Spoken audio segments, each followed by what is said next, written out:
دوستو یہی وہ گستاخ ہے جس نے ہمارے نبی کی شان میں زبردست گستاخی کی ہے، اور دوستو افسوس کی بات یہ ہے کہ ابھی تک اس کی گرفتاری نہیں ہوئی ہے۔ اور دوستو دوسری بات یہ بھی ہے کہ مسلمان خاموش ہے۔ جس کے سینے میں ایمان موجود ہے وہ تو آواز اٹھا رہے ہیں، وہ تو بول رہے ہیں۔ دوستو امتیاز جلیل صاحب نے بڑی اچھی بات کہی ہے، اگر آپ سب نے ان کی باتوں کو سن لیا تو ہو سکتا ہے کہ آپ کے ایمانی جذبے کو بڑھا دے۔ جلیل صاحب نے بڑی شاندار بات کہی ہے، آپ حضرات پہلے ان کی باتوں کو سن لیجیے۔ مسلمانوں کو بولو تھوڑی اپنی غیرت زندہ رکھو، جی تھوڑی غیرت اپنی زندہ رکھو۔ جس نبی کریم کے خلاف، ہمارے حضور کے خلاف اس طرح کا بھدا کوئی سٹیٹمنٹ دیتا ہے اور وہاں کا مکھیہ منتری آ کر اس طرح کی بات کرتا ہے کہ تمہارے بال بھی ہم باقا نہیں ہونے دیں گے، بال کو بھی ہاتھ نہیں لگانے دیں گے، تو آپ سوچئے گا کہ یہ صحیح معنوں میں یہ مسلمان ہے کیا جو ان کے ساتھ آج کے دن بیٹھے ہوئے ہیں۔ یہ سوال کھلا ہے، ان کو ناراضگی ہوگی میرے یہ سے، لیکن تم یہ بتاؤ کہ تمہاری سیاست بڑی ہے یا تمہارے لیے اپنے نبی کریم صلی اللہ علیہ وسلم بڑا؟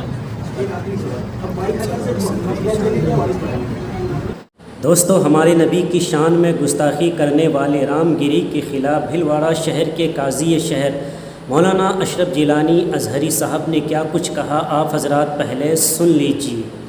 چند دن پہلے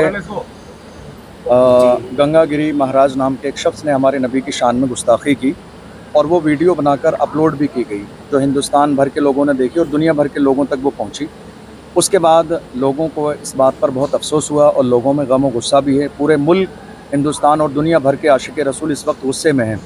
ممبئی کی سرزمین پر باضابطہ احتجاج بھی ہوا اور کئی جگہ FIR بھی درج کرائی گئی، لیکن افسوسناک صورتحال یہ ہے کہ ابھی نہ تو گرفتار کیا گیا ہے اور نہ ہی ہمارے ملک ہندوستان کے قانون کے مطابق سزا دی گئی ہے۔ اصل میں بات یہ ہے کہ یہ اس طرح کا کوئی پہلا موقع نہیں ہے، بلکہ اس سے پہلے بھی کئی بار اس طرح کے معاملے سامنے آئے ہیں، لیکن حقیقت بات یہ ہے کہ اس طرح کے لوگوں کو ملک کے قانون کے مطابق سزا نہیں دی جاتی ہے۔ اسی بنیاد پر تھوڑے دن کے بعد پھر اس طرح کی صورتحال پیدا ہو جاتی ہے۔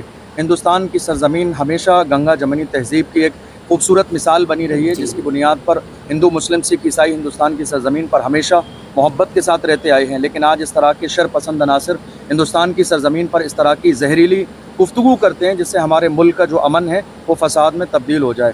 افسوسناک صورتحال یہ ہے کہ اتنے دن ہو گئے FIR درج کیے ہوئے ہندوستان میں کئی جگہ ہوئی، لیکن اس کے باوجود بھی گرفتاری عمل میں نہیں آئی، نہ سزا دی گئی۔ حالانکہ وہیں ہم دوسری طرف دیکھتے ہیں، ہمارے ایک عالم دین مفتی سلمان ازہری صاحب نے ایک شعر پڑھا جس میں کسی کو خاص نہیں کیا، کسی خاص بندے کا نام نہیں لیا، لیکن پھر بھی اس کے باوجود انہیں گرفتار کیا گیا اور 6 مہینے سے زیادہ ہو گئے وہ جیل میں ہیں، سلاخوں کے پیچھے ہیں اور ان کو رہا بھی نہیں کیا جا رہا ہے۔ اس کے باوجود بھی دوسری طرف ایک بندے نے کھل کر حضور کی شان میں گستاخی کی اور اتنے بھدے جملوں کا استعمال کیا کہ ہم دوبارہ ان جملوں کو اپنی زبان پر بھی لا نہیں سکتے۔ اسی لیے آج ہمارے شہر بھیلواڑہ کے معزز تمام علماء اکرام، تمام ہمارے بھائی اس وقت کلیکٹری میں موجود ہیں اور ہم آئے تھے گیاپن دینے کے لیے۔ ہم نے سرکار سے یہ مطالبہ کیا، حکومت ہند سے یہ مطالبہ کیا ہے کہ جلد سے جلد اس مسئلے پر سنجیدگی کے ساتھ غور کیا جائے اور اس شخص کو جس نے ہمارے نبی کی شان میں گستاخی کی ہے گرفتار کیا جائے اور ملک کے قانون کے مطابق سزا دی جائے۔ اور ہمیں امید ہے ہندوستان کے قانون پر عدل و انصاف کے ساتھ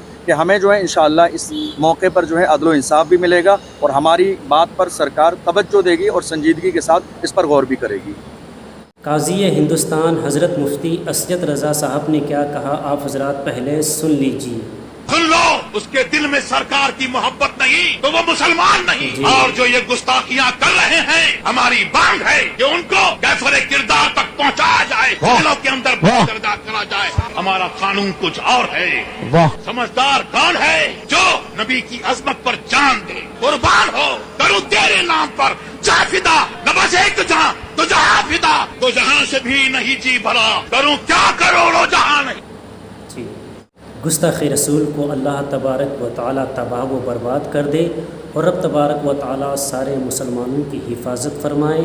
اللہ پاک ہم سب کو اہدنا الصراط المستقیم پر چلنے کی توفیق عطا فرمائے۔